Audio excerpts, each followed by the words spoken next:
masomo ba lakini barisabu mancho ya kulota nayo mandoto na kona mavision zomana ntamufuata Mungu wa mapendo.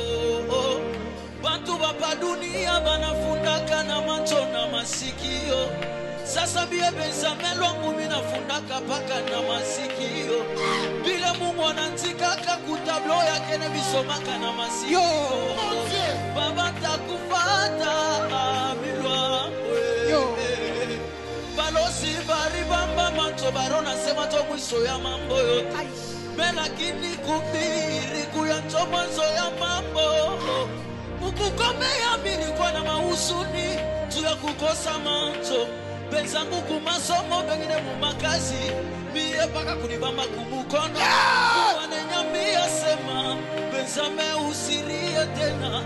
Mitatumika na weye, mitatumikisa kinywa kyako. Kinywa kyako kitabariki bantu, kinywa kyako kitaombea bantu, kinywa kyako kitakata makamba kizazi. Bakele mulango aye ringiriri hapo mfami yetu. Jo ile mulango aya tena itatokea hapo. Aye ringia mfami kupitia mie Benjamin. Adresi ya kwetu likuya ni mie. Kama watu banatwa kutafuta kwetu, utasikia bananza kusema utupeleke kwa ule mtu asonake. Mungu anasanze adresi ananita Benjamin.